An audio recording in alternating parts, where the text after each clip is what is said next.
जय हिंद साथियों, आप सभी का स्वागत है इस ट्यूब सेशन में। दोस्तों, आज हम गुणनखंड यानी द्विघात समीकरण के क्वेश्चन कैसे लगाते हैं बहुत ही बेसिक तरीके से सीखेंगे, जो रेलवे ग्रुप डी के एग्जाम में 1 या 2 नंबर आपको दे करके जाएगा। तो गुणनखंड चैप्टर या द्विघात समीकरण के चैप्टर से आपके एग्जाम में 1 या 2 क्वेश्चन पूछे ही जाते हैं, तो 2 नंबर आपका पक्का हो जाएगा। आप इस पूरी वीडियो को आप देखेंगे तो आप बेसिक तरीके से गुणनखंड लगाना सीख पाएंगे। तो आज हम एकदम स्टार्टिंग से बहुत ही बेसिक तरीके से सीखेंगे कि गुणनखंड के क्वेश्चनों को किस प्रकार से सोल्व करते हैं, और आगे हम सीखेंगे किस टाइप के क्वेश्चन रेलवे ग्रुप डी के एग्जाम में पूछे जाते हैं। तो इस चैप्टर से एग्जाम में रेलवे ग्रुप डी के एग्जाम में 2 क्वेश्चन पूछे जाते हैं। अगर आप सही तरीके से सीख लेते हैं, और बहुत ही आसान क्वेश्चन पूछे जाते हैं, अगर आप सही तरीके से सीख लेते हैं तो आप आसानी से इन क्वेश्चनों को लगा पाएंगे। तो आज हम सीखेंगे गुणनखंड या द्विघात समीकरण को सॉल्व करना। तो आइए देखते हैं। सबसे पहले हम देखेंगे गुणनखंड या द्विघात समीकरण किसे कहते हैं। ठीक है, तो देखिए, आपको समीकरण आपको पता होगा जिसमें 2 पक्ष होते हैं, एक दायां और बायां, उसे क्या कहते हैं? समीकरण कहते हैं। ठीक है, जिसमें 2 पक्ष होंगे, एक दायां एक बायां, उसे क्या कहते हैं? हम समीकरण कहते हैं। द्विघात समीकरण का मतलब क्या होता है? जिस पे 2 घात होती है। द्विघात समीकरण का मतलब क्या होता है? जिस पर 2 घात होती है, वो होता है द्विघात समीकरण। तो आइए हम देखते हैं द्विघात समीकरण को कैसे सॉल्व करते हैं। कुछ बेसिक चीज़ें सीखेंगे, उसके बाद हम किस टाइप के क्वेश्चन एग्जाम में पूछे जाते हैं वो सीखेंगे। तो आइए देखते हैं। सबसे पहले, जब अगर आपको एग्जाम में दे देता है x² + 2x सपोज दैट, मान लीजिए कोई हो 2x + 12x + 18। ठीक है,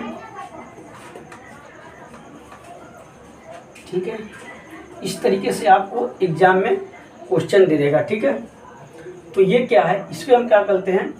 इसको हम कहते हैं द्विघात समीकरण। इसे क्या कहते हैं? द्विघात समीकरण। तो ये हमारा जो होता है क्या कहलाता है? द्विघात समीकरण। ठीक है, एक तो इस टाइप का देगा। दूसरा, अगर इसी क्वेश्चन इस प्रकार से दे देगा 12x + 27, ऐसे दे दिया आपको, ये क्या कहलाता है? अगर इसमें 2 पक्ष नहीं है, इसमें क्या है? 2 पक्ष है, एक दायां एक क्या है? बायां। ठीक, यानी ये दायां है, ये क्या है? बायां है। तो क्या है? द्विघात समीकरण है। ठीक है, 2 घात है तो द्विघात समीकरण, त्रिघात है त्रिघात समीकरण बोलते हैं। अभी क्या ये समीकरण कैसा समीकरण? द्विघात समीकरण। अब ये क्या है? ये कैसा समीकरण है? इसको हम बोलते हैं द्विघात बहुपद। ऐसे जब आपको मिलेगा जिसमें सिंगल पक्ष होगा, यानी यहाँ इक्वल टू नहीं है, बराबर 0, यहाँ पे कुछ नहीं दे रखा है, ऐसे केवल हमें इक्वेशन दे रखा है, तो इसे क्या कहते हैं? हम द्विघात बहुपद कहते हैं। ये क्या है? द्विघात बहुपद। समीकरण कब कहेंगे? जब उसमें 2 पक्ष होगा। तो यहाँ पे 2 पक्ष है, एक बायां एक दायां, तो ये द्विघात समीकरण हो गया, और ये हमारा द्विघात बहुपद हो गया।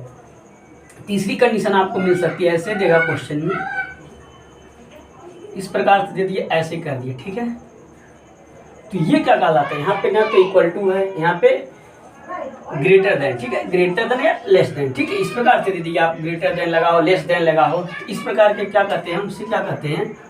इसे कहते हैं असमिता। द्विघात असमिता, द्विघात असमिता क्या कहलाता है आपका? द्विघात असमिका। तो आप समझ पा रहे होंगे, इससे हमने क्या क्या? 2 घात समीकरण है। क्यों कहा? इसमें 2 पक्ष है, हाँ समीकरण है। कैसा समीकरण? जिसपे 2 घात है, द्विघात समीकरण। फिर ये क्या? इसमें 2 पक्ष नहीं है, तो इसको हम क्या कहेंगे? 2 घात है, तो इसको 2 घात बहुपद कहेंगे, और इसे क्या कहेंगे? हम द्विघात असमिका कहेंगे। तो इस प्रकार से एग्जाम में क्वेश्चन आपको मिलेंगे, इस प्रकार के इक्वेशन देखने को या बहुपद देखने को मिलेंगे गुणनखंड चैप्टर से। तो आप समझ पाएंगे सबसे पहले किसको द्विघात समीकरण हम कहेंगे, किसको द्विघात बहुपद कहेंगे, और किसे हम द्विघात असमिका कहेंगे। तो आप समझ पा रहे होंगे, इसे हमने द्विघात बहुपद कहा है, इसको हमने द्विघात बहुपद कहा, इसे द्विघात असमिका कहा। तो आप समझ पाए होंगे इस टाइप के एग्जाम में इक्वेशन मिलते हैं, उन्हें हम क्या कहते हैं। सबसे पहले हमने ये सीखा कि द्विघात किसे कहते हैं, और द्विघात बहुपद किसे कहते हैं, और द्विघात असमिका किसे कहते हैं। आपको समझ में आ गया होगा। तो आइए अब देखते हैं, हमें इस पे काम करना, द्विघात समीकरण को सोल्यूशन करना सीखना है। ठीक है, दूसरी बात, अब हम आपको बता दें द्विघात समीकरण में क्या क्या होता है। ठीक है, तो इसमें जो होता है आपका देखिए इसमें देखिए, जब आपसे कहेगा मूल या x का मान या शून्य, कोई भी चीज कहेगा तो इसका मतलब यही होता है, या तो x का मान निकालना है, या मूल कहेगा तभी आपको x का मान निकालना है, शून्य कहेगा तभी आपको x का मान निकालना है। आप ध्यान दें, एग्जाम में कोई भी लैंग्वेज दे सकता है आपको, मूल कह देगा कि इस द्विघात समीकरण के मूल बताइए, तब भी आपको क्या मतलब ज्ञात करना है, यानी हमसे x का मान पूछ रहा है। और सीधे अगर लिख दिया आपसे x का मान बताइए तो आप समझ जाएंगे x का मान निकालना है। अगर लिख दिया कि शून्य बताइए, द्विघात समीकरण का शून्य बताइए, तो आप क्या करें, तभी आपको x का मान ही निकालना है। तो चाहे मूल कहे, चाहे x का मान कहे या शून्य कहे, बात बराबर होती है। तो आप ध्यान रखें, जब भी आपको एग्जाम में ये लैंग्वेज यूज होता है तो तीनों का मतलब एक ही चीज़ ज्ञात करना है, या x का मान कहे या मूल कहे या शून्य कहे। ये चीज़ें आप समझ पाएंगे, बेसिक चीज़ें जानना बहुत ही जरूरी है, तभी आप द्विघात समीकरण के जो मूल या x का मान ज्ञात करना हुआ निकाल पाएंगे आसानी से। तो मेन पर्पज है बेसिक से समझाना। अगर आप बेसिक तरीके से क्वेश्चन को समझ जाते हैं तो आप आसानी से किसी भी टाइप के द्विघात समीकरण का सलूशन कर पाएंगे। तो ये था बेसिक इन्फॉर्मेशन। इस प्रकार के क्वेश्चन होते हैं, उसमें क्या हमसे पूछेगा, मूल पूछे या x का मान पूछे या शून्य पूछे, तो आपको कन्फ्यूज नहीं होना है, आपको केवल x का मान ही ज्ञात करना है। यानी किसी भी समीकरण में क्या होता है, मूल ज्ञात करना है। कभी भी आपको कहेगा तो मूल ही ज्ञात करना हो या x का मान ज्ञात करना हो। तो आइए अब देखते हैं कि कैसे द्विघात समीकरण को हम सोल्व करते हैं। तो आइए इसको करते हैं, फिर द्विघात समीकरण का हम सोल्यूशन सीखते हैं, किस प्रकार से द्विघात समीकरण को सोल्यूशन करते हैं। तो चलिए एक हम समीकरण लेते हैं, कोई सा भी, जैसे हमने ले लिया कोई समीकरण लेते हैं, x स्क्वायर प्लस 12x, इसको हम ले लेते हैं 7x प्लस 12 बराबर 0। क्या हमारा द्विघात समीकरण है, इसको हल करना है। को हल करें या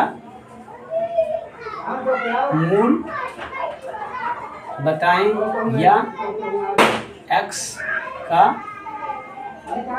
मान बताएं, कुछ भी कर सकता, तीनों में से। हल करने की बात कहेगा तब भी आपको x का मान निकालना है, या x का मान कहेगा तब भी आपको x का मान निकालना है, या मूल बताएगा तब भी आपको क्या करना है, x का मान निकालना है। तो मेन पर्पज आता है कैसे इसको सोल्व करने का मतलब क्या होता है, आपको x का मान निकालना है, यानी आपको x की वो वैल्यू निकालनी है जिसको रखने पे यहाँ x के स्थान पर ये क्या आ जाए, 0 हो जाए। सीधी सीधी बात क्या है, x की वो वैल्यू याद करनी हमें जिसे अगर हम x के स्थान पे पुट करते हैं तो ये समीकरण इधर क्या है, बाएं तरफ कुछ दे रखा वैल्यू, इधर क्या है 0, तो दोनों आपस में 0 हो जाए। यानी x का ऐसा मान रखना है कि इधर भी 0 हो जाए और इधर भी 0 हो जाए, तो वही उसके क्या होते हैं, मूल होते हैं, या वही एग्जैक्ट x का मान होता है। आप अगर कंफ्यूज होते हैं तो x का मान का मतलब क्या है, x का ऐसा मान है, ऐसी वैल्यू जिसको समीकरण में पुट करने पर दाएं पक्ष और बाएं पक्ष के मान आपस में बराबर हो जाए, या इक्वल या 0 हो जाए, तो वही हमारा क्या होता है, उसके मूल या x के मान होता है करेक्ट। तो ये चीज़ आप ध्यान में रखें। तो यानी x का ऐसा वैल्यू निकालना है जिसको इस समीकरण में पुट करने पे दोनों पक्ष 0 हो जाते हैं, या दोनों पक्ष आपस में बराबर हो जाते हैं, तो वही उसका मूल या x का मान होता है। तो आइए अब देखते हैं हम कैसे द्विघात समीकरण को हम हल करते हैं। तो पहले हम बेसिक से सीखेंगे, उसके बाद हम ट्रिक अप्रोच का सॉल्यूशन सीखेंगे। क्वेश्चन को आप देखते ही आंसर बता पाएंगे एग्जाम में, रेलवे ग्रुप डी या किसी अन्य एग्जाम में। तो अभी हम बेसिक सीख रहे हैं, बेसिक तरीके से पहले हम मूल निकालेंगे या x का मान निकालेंगे, फिर हम आपको ट्रिक बताएंगे जिसकी सहायता से आप विद इन 10 सेकंड में क्वेश्चन का सलूशन कर पाएंगे। तो आइए सबसे पहले हम बेसिक तरीके से सीखते हैं कैसे इक्वेशन लगाते हैं। आइए एक बार क्वेश्चन को हम लिखते हैं 7x प्लस 12 बराबर 0। देखिए, जब भी आपको गुणनखंड ऐसे द्विघात समीकरण मिले, आपको सोल्व करने की बात करें, यानी x का मान निकालने की बात हो या मूल ज्ञात करना, तो आपको क्या करना है, देखिए बेसिक तरीका सबसे आसान। सबसे पहले आपको क्या करना है, इस लास्ट वाली वैल्यू का इसमें आपको गुणा कराना है। इधर क्या करना है, गुणा कराना है, यानी क्या कराना है, गुणा कराना। तो गुणा कराए क्या, 12x स्क्वायर मिलेगा, 12x स्क्वायर मिलेगा आपको। जब आप मल्टीप्लाई कराएंगे 12x स्क्वायर मिलेगा आपको।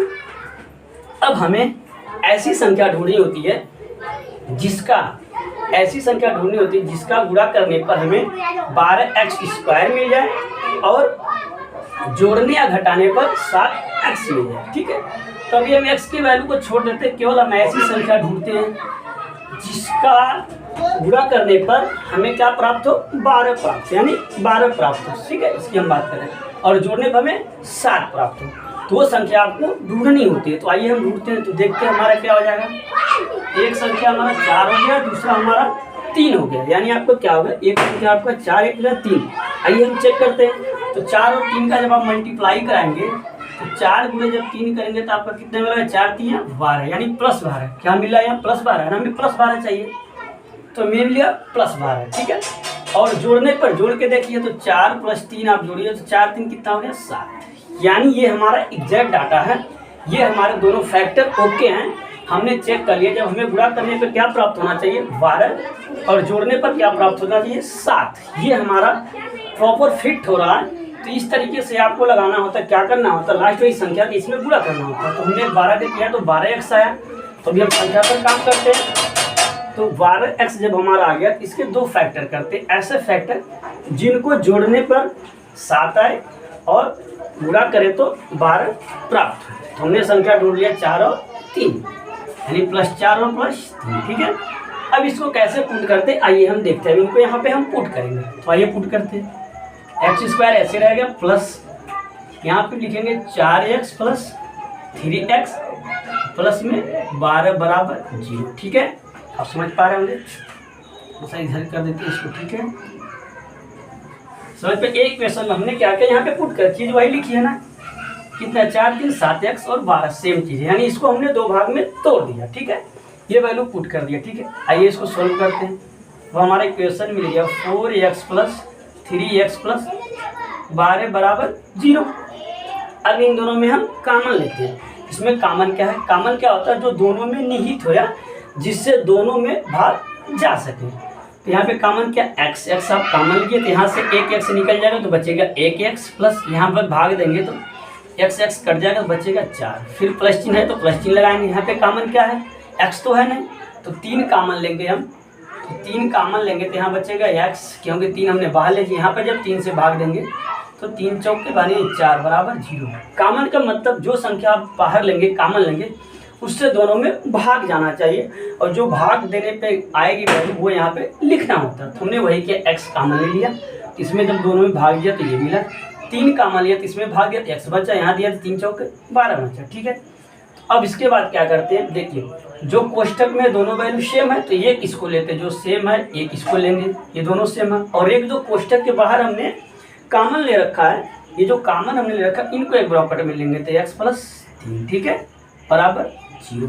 यहाँ तक हमने सोल्व कर लिया कि हमें क्या मिल गया, x + 4 और x + 3। तो हमें ज्ञात क्या करना है, x का मान ज्ञात करना है। तो x के मान के लिए हमें क्या करना है, यहाँ पे देखते हैं x के मान के लिए हमें क्या करना है, एक बार इसको 0 के बराबर और एक बार इसको 0 के बराबर रखना। तो आइए हम रखते हैं, तो x + 4 बराबर 0, तो x का मान हमें ज्ञात करना है, तो 4 को उधर भेजेंगे तो x बराबर -4, ये हो गया। दूसरे को हम जब 0 के बराबर रखेंगे, x + 3 बराबर क्या है 0, तो x का मान आ जाएगा हमारा 3 उधर जाएगा तो -3, तो यानी हमें क्या प्राप्त हो गया, x का मान हमें क्या मिल गया, -4, -3। यही हमारे इस क्वेश्चन का क्या हो गया, आंसर हो गया। ये जो -4 और -3 मिले, ये क्या है, इस समीकरण के क्या है, मूल है। यानी यही x का मान हो गया, 2 मान मिल गए, या यही इसका मूल हो गया, या यही इसका हल है। ये हमारे क्वेश्चन का सलूशन था। जब भी आपको द्विघात समीकरण मिलेंगे तो आप इस तरीके से सलूशन करेंगे और आसानी से सीख पाएंगे। तो हमने क्या ज्ञात कर लिया, 2 समीकरण के मूल ज्ञात हो गए हमें, एक -4 एक -3, यही वो मूल है, या x के यही जो मान है जो इस क्वेश्चन को बैलेंस करेंगे।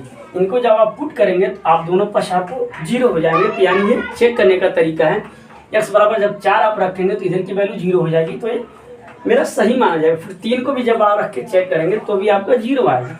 तो इस तरीके से हम मूल ज्ञात करते हैं, या शून्य ज्ञात करते हैं, या हल करते हैं, या x का मान ज्ञात करते हैं। तो ये सलूशन था द्विघात समीकरण को सोल्व करने का। आइए अब देखते हैं सेकंड टाइप का एग्जाम्पल।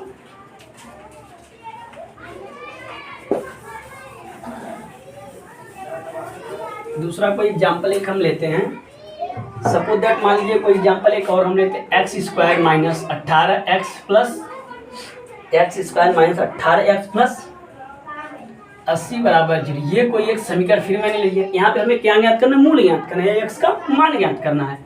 क्या ज्ञात करना? मूल या एक्स का मान। ठीक है, मूल्य एक्स का मान ज्ञात करें। यहाँ पे तो हमने क्या बताया, सबसे पहले इसका आप यहाँ मल्टीप्लाई कराएंगे तो 80 के यहाँ कराएंगे तो क्या हो जाएगा 80x स्क्वायर। तो अब हमें ऐसी संख्या ढूंढनी है, ऐसी संख्या ढूंढनी है जिसका गुणा करने पर 80 प्राप्त हो। 80 प्राप्त हो तो ऐसी कौन सी संख्या गुणा करने पे 80 प्राप्त हो और जोड़ने या घटाने पर -18 प्राप्त हो। तो देखिए वो संख्या कौन सी है। तो मान लीजिए एक संख्या हमारी क्या हो गई 10 और एक संख्या हो गई हमारी 8। ठीक है, देखिए इनका मल्टीप्लाई करिए, 10 का और 8 का, 10 बटे 80 यानी 10 अब पूरे जब 8 करेंगे तो आपको प्राप्त हो जाएगा 80। क्या मिला? +80। ठीक है, ओके है। लेकिन हमें क्या चाहिए यहाँ पे -18 चाहिए। क्या चाहिए? -18 चाहिए। इनको जब आप जोड़ेंगे तो हमें क्या प्राप्त होगा 18 प्राप्त, लेकिन क्या प्लस प्राप्त हो रहा है? हमें क्या चाहिए? माइनस चाहिए। ध्यान देना, यहाँ पे हमें माइनस चाहिए। उसके लिए हम क्या करेंगे, इन दोनों को माइनस में कर देंगे। ठीक है, अब जोड़िए -10 और -60 क्या हो जाएगा -18। गुणा कराइए 10 बटे 80 यानी माइनस और माइनस का गुणा प्लस हो गया आपका 80। ये हमारा फैक्टर मिल गया। तो फैक्टर क्या हो गए -10 और -60। इन दोनों का जब हम मल्टीप्लाई करा रहे हैं आपको यहाँ तो हमें मिल रहा है 80 प्लस में 80 और जब इनको जोड़ रहे हैं तो हमें क्या मिल रहा है -18। तो यही हमें ढूंढना था कि ऐसी संख्या मिले जिसका गुणा करने पे +80 प्राप्त हो और जोड़ने या घटाने पे -18 प्राप्त हो। यही मेरा टारगेट होता है। हमने क्या किया, इस वैल्यू का इसमें गुणा करना है, फिर जो प्राप्त होगा ऐसी संख्या ढूंढनी है जिसका गुणा करने पर ये मान मिले चिन्ह के साथ और जोड़ने या घटाने पर 18 मिले। हमें वो संख्या मिल गई -10 और -8। अब इनको हम पुट करते हैं तो एक्स स्क्वायर माइनस यहाँ पे पुट करेंगे तो हमारा 10x माइनस 9x हमने कहाँ पुट किया? यहाँ पे पुट किया। ठीक है, ये हो गया और प्लस में 80 बराबर 0। ऐसे हमने क्या किया, यहाँ पे पुट कर दिया 10 और 8 है। ठीक है, क्या है 8, 10 और 8। ठीक है, 10 8 जोड़ेंगे तो 18 -18 हो गया। ये तो सेम उतर के ये भी सेम आ गया। अब यहाँ पे कॉमन लीजिए तो कॉमन क्या है, दोनों में x है, x -10। यहाँ पे कॉमन क्या है -8 लीजिए तो x -10 बराबर 0। ध्यान दे, कॉमन लेने के बाद एक और तरीका है, कॉमन लेने के बाद ये जो ब्रैकेट में वैल्यू आएंगी ना सदैव बराबर आएंगी। अगर आपका बराबर नहीं आ रहा, सेम नहीं आ रहे तो कहीं न कहीं आप गलती कर रहे हैं, कहीं न कहीं आप क्या कर रहे हैं, गलती कर रहे हैं। ये भी आप ध्यान रखें, ये वैल्यू दोनों सेम आएंगी तो आपको गलती नहीं करना, ये ध्यान में रखना। कॉमन लेने के बाद जो ब्रैकेट में वैल्यू आ रही है, कोष्टक में वैल्यू मिल रही है, ये दोनों क्या होंगी, समान होनी चाहिए। ठीक है, अब क्या कर रहा है, हमने बताया था आपको कि दोनों वैल्यू समान है तो एक बार इनको लिखना है और एक बार जो ब्रैकेट के बाहर आप कॉमन लिए हैं उनको लिखना है। x -8 बराबर क्या आ गया आपका 0। फिर हमें क्या ज्ञात करना है, x का मान ज्ञात करना। तो एक बार हम x -10 को 0 के बराबर करेंगे तो x बराबर क्या मिल जाएगा, x बराबर 10 मिल गया। दूसरा, जब हम x -8 बराबर 0 करेंगे तो हमें मिल जाएगा x बराबर 8। ठीक है, तो यानी x का मान क्या आ गया हमारा +10 +8। हमारा इस क्वेश्चन का क्या हो गया, आंसर हो गया। तो इस प्रकार से इस टाइप के क्वेश्चनों का हम सलूशन करते हैं जब भी हमसे x का मान या मूल ज्ञात करना हो या शून्य ज्ञात करना हो किसी भी द्विघात समीकरण पे। इस तरीके से बेसिक तरीके से हम लगाते हैं। ये चीज़ें कक्षा 8 या 6 7 में आपको पढ़ाई जाती हैं तो उनको हम बेसिक तरीके से हम समझा रहे हैं ताकि बेस आपको मजबूत हो जाए और आसानी से एग्जाम में क्वेश्चन समझ पाएँ। ये था बेसिक तरीका इस टाइप के क्वेश्चन को लगाने का। कभी भी आपको एग्जाम में इस टाइप के क्वेश्चन मिलते हैं तो आप इस तरीके से लगाएंगे तो आपके आंसर आसानी से प्राप्त हो पाएंगे। तो सबसे पहले आपको क्या करना है, जब भी आपको द्विघात समीकरण मिल जाए तो इस वाली वैल्यू का यहाँ पे मल्टीप्लाई करना है। जो मान प्राप्त हो उसके ऐसे दो फैक्टर ढूंढने हैं, ऐसी दो संख्याएं ढूंढनी है जिनका गुणा करने पर ये चीज़ प्राप्त हो। ठीक है, गुणा करने पर ये मिले और जोड़ने या घटाने पर जो बीच में वैल्यू है वो प्राप्त हो।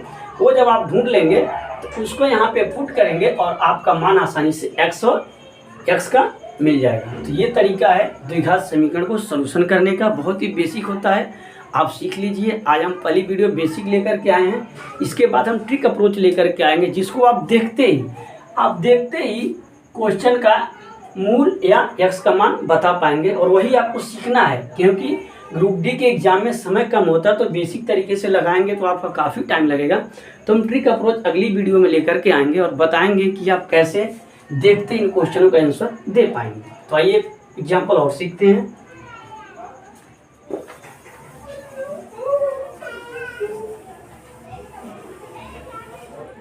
एक एग्जाम्पल हम कोई और लेते हैं ताकि आपका कन्फ्यूजन दूर हो जाए। तो मान लीजिए 2x² लेते, कोई भी इक्वेशन हम लेते द्विघात समीकरण का, प्लस 13x प्लस 18 बराबर 0। इसको भी हल करना है। x का मान या मूल बताएं, ठीक है। आपसे कुछ x का मान पूछ लेगा या मूल पूछ लेगा या शून्य पूछ लेगा, वो हमें ज्ञात करना। तो हमने क्या बताया, इसका यहाँ पे मल्टीप्लाई कराना है। तो कराइए। तो 18 और 2 का कराएंगे तो 18 दूनी कितना आ जाएगा, 36 प्राप्त हुआ, ठीक है। यही हमें ज्ञात करना था। इसका यहाँ पे मल्टीप्लाई कराएंगे तो हमने 18 दूनी 36 होगा। ऐसी संख्या ढूंढनी है जिसका गुणा करने पर 36 प्राप्त हो, प्लस 36, और आपका जोड़ने या घटाने पर 13 प्राप्त हो, ठीक है। तो आप कौन सी ऐसी संख्या है, देखिए 9 और 4 हो गई। ये संख्या आपको मिल रही है, 9 और 4 हो गई, प्लस 9 या प्लस 4, ठीक है। तो चेक करिए, प्लस 9 गुणे प्लस 4, जब गुणा कराएंगे 9 चौक के 36, यानी प्लस 36 प्राप्त हो रहा। यही हमें चाहिए था, ठीक है। और जोड़ने या घटाने पे 13 प्राप्त होना, तो जोड़िए घटाइए, प्लस 9 और प्लस 4 बराबर 9 4 कितना हो गया, 13, प्लस 13। तो हमें यही मिलना चाहिए। यानी हमें क्या मिल रहा, हमने देखा इसका यहाँ पे क्या करना, मल्टीप्लाई करना है। जो आएगा उसका ऐसा दो फैक्टर या ऐसे दो गुणनखंड ढूंढने हैं जिनका मल्टीप्लाई करने पे 36 प्राप्त हो, और जोड़ने या घटाने पर ये बीच वाली जो वैल्यू दे रखी वो हमें मिले चिन्ह के साथ। तो हमें क्या मिल गया, 9 और 4। आइए इनको पुट करते हैं समीकरण। 2x² माइनस प्लस में हो जाएगा 9x, प्लस में 4x और प्लस में 18 बराबर 0, ठीक है। यहाँ तक समझ गया। हमने क्या किया, इसके वैल्यू को पुट किया, यानी इसको दो भाग में तोड़ दिया हमने। 9 और 4 में 9 और 4 क्या हो गया, 13, सेम चीज आ रही, ठीक है। अब कॉमन लेते हैं। x यहाँ पे क्या कॉमन है, हमारा x कॉमन है दोनों में। यहाँ बचेगा 2x, प्लस यहाँ पे x निकल जाएगा तो 9, प्लस में यहाँ पे क्या होगा, 4 हमारा कॉमन होगा कि 2 होगा, ठीक है। तो यहाँ पे हमारा 2 कॉमन होगा, तो यहाँ पे हो जाएगा 2x प्लस 9 बराबर 0। तो आपको हमने क्या बता, अभी ध्यान देना, जब भी आप कॉमन लेंगे तो आपको क्या करना है, जो ब्रैकेट में वैल्यू प्राप्त होती है ना वो सेम आनी चाहिए। जो ब्रैकेट में वैल्यू प्राप्त होगी कॉमन लेने के बाद वो आपकी सेम आनी चाहिए। अगर वो सेम आ रही तब आप सही जा रहे हैं। तो आपके दोनों 2x प्लस 9, यहाँ भी 2x प्लस 9, यानी हम सही जा रहे हैं। अब हमने क्या बताया, दोनों समान है तो ये ब्रैकेट में इसको लेना है, और एक में दोनों कॉमन है कोष्टक के बाहर, उनको लेना है। तो x प्लस तो बराबर 0। अब हमें क्या ज्ञात करना था, x का मान। तो एक बार इसको 0 के बराबर, एक बार इसको 0 के बराबर। तो हम यहाँ पे कर लेते हैं। आइए यहाँ पे देखते हैं। तो 2x प्लस 9 बराबर जब 0 आप करेंगे तो x बराबर क्या आ जाएगा, 9 उधर जाएगा, माइनस 9 और 2 जाएगा, बटे में 2, ये क्या हो गया। जब आप x प्लस 2 को 0 के बराबर करेंगे तो आपको मिलेगा x बराबर -2। यानी आपका क्या हो गया, कुल मिला के आपका मिल गया, x का मान मिल गया -9/2 कामा -2। यही आपकी इस क्वेश्चन का क्या हो गया, आंसर हो गया। यानी क्या मिले मूल आपको, -9/2 और -2 आपकी इस क्वेश्चन के क्या हो गया, आंसर हो गया। तो जब भी आपको द्विघात समीकरण एग्जाम में मिलेगा, किसी भी एग्जाम में, तो आप इस तरीके से लगाएंगे। ये बेसिक तरीका होता है लगाने का। और रेलवे ग्रुप डी के एग्जाम में जरूर आपके एग्जाम में 2 क्वेश्चन पूछे ही जाते हैं गुणनखंड या द्विघात समीकरण पर। तो आप सही तरीके से सीख लीजिए था। ये बेसिक अप्रोच था। इसको सिखाने का मतलब ये था कि आपको बेसिक चीज़ें पता हो जाएं। आगे हम टिक तरीके से सीखेंगे, इतना सोल्यूशन नहीं करेंगे क्योंकि कंपटीशन के एग्जाम में टाइम का अभाव होता है। तो हम एक ट्रिक लेकर के आएंगे। बेसिक तरीका था समझाने का। नेक्स्ट पार्ट जब हम आपको लेकर के आएंगे तो उसमें ट्रिक अप्रोच होगा। ट्रिक के तरीके से कैसे क्वेश्चन को लगाते हुए हम सीखेंगे। तो ये था गुणनखंड को सोल्यूशन करने का तरीका, मूल या शून्य ज्ञात करने का। तो अगली वीडियो में हम पार्ट 2 लेकर के आएंगे। उसमें सीखेंगे कि कैसे x के मान या ये मूल ट्रिक तरीके से हम ज्ञात करते हैं, जिसमें हम विदिन 10 सेकंड में इस टाइप के क्वेश्चन का सोल्यूशन सिखाएंगे आपको। तो नेक्स्ट पार्ट में जुड़ने के लिए हमारे चैनल को सब्सक्राइब करिए। अगर वीडियो अच्छी लगी तो लाइक करिएगा। मिलेंगे नेक्स्ट पार्ट में एक नए ट्रिक के साथ द्विघात समीकरण के लिए। तब तक के लिए धन्यवाद।